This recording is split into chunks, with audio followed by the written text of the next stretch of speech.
All right, so can I borrow that handout real quick? Thank you. We're gonna start last step. So you have the handout on your desk here. One side's got the rubric. The other side has a checkoff list of things you need to be doing to finish this up. Thank you. And this training video is my second attempt at trying to show you guys how to do the face and the hair. Okay, face and hair. So, opening up my layers, I've added 2 new layers to this. I have one layer called hair, and I have another layer called face. And I have those on separate layers so that I can keep the anchor points away from the other anchor points that you're using, especially when they're near each other or overlap each other. All right, so for the face, I'm going to come in here and just delete the one I've got. I think I could do this in like 2 or 3 anchor points. The hair is hiding the upper part of the head, so that works. And if you do have a hairline, just draw the hairline. Okay, so I'm going to zoom in, and I'm going to go and use the pen tool, P for pen tool.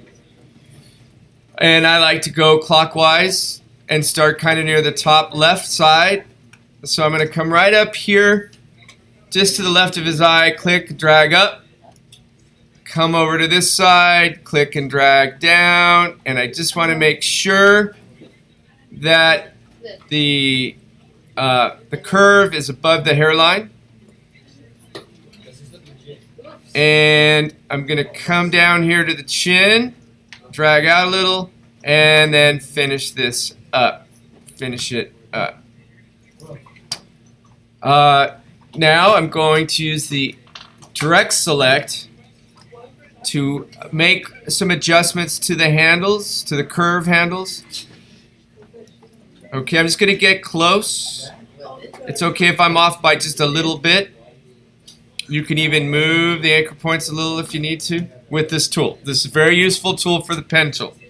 Okay, don't worry about this part of the curve up here because it's going to be hidden by the hair. Now, if your hairline is not hidden, then you need to be a little more careful with where you put the anchor points and the curves. Okay, but that works for this particular example. Now this is a closed path. So that means I can go back to the selection tool and I can fill it. I can fill it at this point with skin color. If I want to know the actual skin color, I can use the eyedropper tool, I for eyedropper tool, and I click and use that. Just make sure that the fill is on top over here. The eyedropper tool will only work for fill anyways. If you want to set the fill color to the stroke color using the eyedropper tool, you have to use this button right over here. Right over here, this guy, to swap the color. And then you'd be able to do that. Okay? So that's all you really got to do for the face. Now make sure that that face layer is below the trace layer, so on the trace layer you can see the eyes and the nose and the mouth and lips and all that stuff. Alright. Now for the hair. Now for hair. I'm going to turn off the face layer for now, and I'm going to go up to the hair layer. Make sure the hair layer is on top of the face layer. And since they're on separate layers, they won't touch each other with as far as the anchor points. So if there's any overlapping or touching, they won't see each other. Just make sure you're very aware of what layer you're working on. So I'm just going to come in now with the pen tool, and I'm going to do. I'm looking to do something similar. This first demonstration is something similar that Cassandra Ramirez did. Let me show you hers from last year, period 5. And on hers, she just outlined the hairline, outlined the hair, And then that gave her a closed path to fill with. And then she used the brush tool to give it some black lines for texture. So I'm going to show you that, and then I'll show you brushes. Just using the brushes for the hair. You could take a stroll around the class and look at the portraits that are already on the walls from previous years to get ideas as well. Maybe call me over if you're not sure what brushes you see there. Okay? A lot of the bristle brushes work well. Okay. So, let's go back. Go back here. So P for pen tool. I want to make sure my settings are right for this. So turn off fill. Go to black stroke. And I'm going to start over here. I want to be on this layer here. What is wrong? I've got a problem. So I have to make a layer for hair. I suggest you do. I got to figure out this little problem I've got right now, though. Oh, I know what's wrong. I'm not showing it. There we go. So let me actually get rid of what I see here. Okay, there. I'm going to show you eyebrows too. So using the pen tool, I'm just going to come up here quickly. Oops.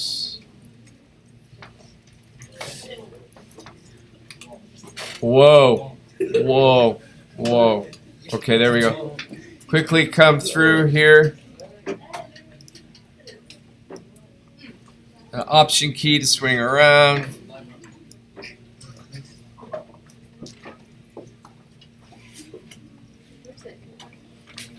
And I'm just getting close. Remember, your hair, you could have done your hair any way you wanted to that day of the photo, right? So what you do now with it doesn't have to be exactly what you see on the photo. You could just make sure it's a closed path. It's not going to be your hairdo that this looks or doesn't look like you. This is going to look like you based on the fact that you've got your eyes, your mouth, and your nose in the right place. I'm going to go and make a few adjustments to... I'm using the direct select, okay, and I think I'm close enough right there, okay. So there's my hair, and of course now I can use the eyedropper tool and click on the color of my hair. Oh wait, before I do that, I got to select it with the selection tool, then go to the eyedropper tool and click on it, and there's my hair. Or there's Abraham's hair, anyways. And now I'm going to make it a little lighter. I can now come in with the brushes. I'm going to hit B for brush. And I'm going to select oops. You got to be careful. You got to be careful what you have selected. So make sure nothing's selected when you make a change to something. So I'm not selected now. I'm going to set my color to black, and I'm going to set my brush to that 5-point round, B for brush, and now I can come in here and put some texture lines in, similar to what Cassandra did. Okay? That's one option. Here's another option for you, for the hair layer. Let me get rid of all that. I could just use brushes. So I'm going to go open up my brush library, and I'm going to go to the bristle brushes, bristle brush library. There are some pretty cool brushes in here.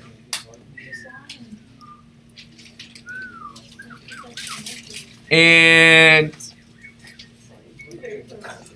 or you could go also to the charcoal brushes, the artistic charcoal brushes. Maybe use one of those, okay?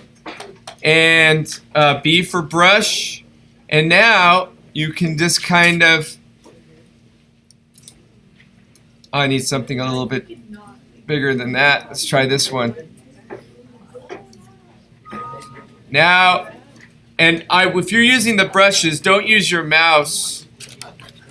Use your tablet and come in here and you can paint a lot quicker. Okay? And, use a bigger brush if you think this might take too long. Alright?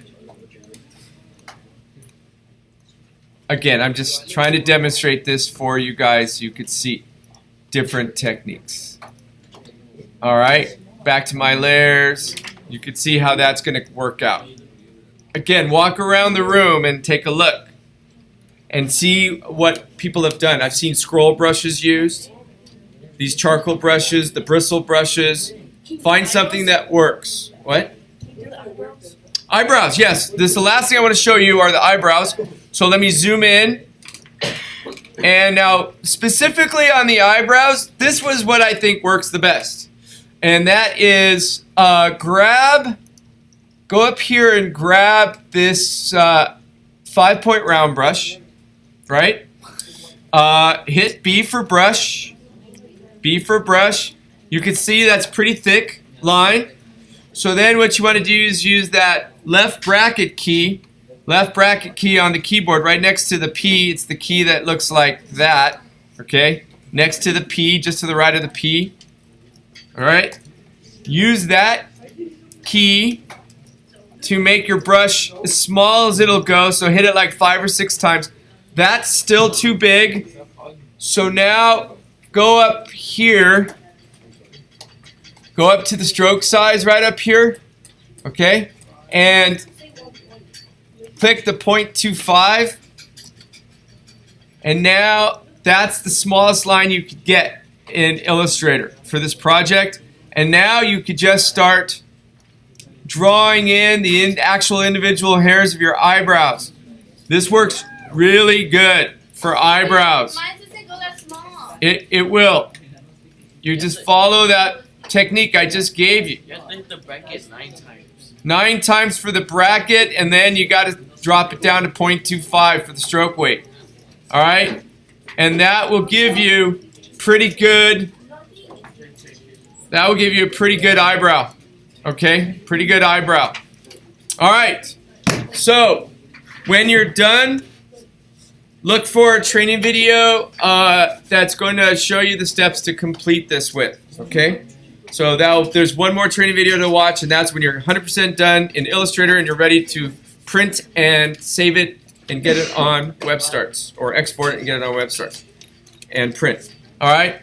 Good luck. This has been fun. I can't wait to see these.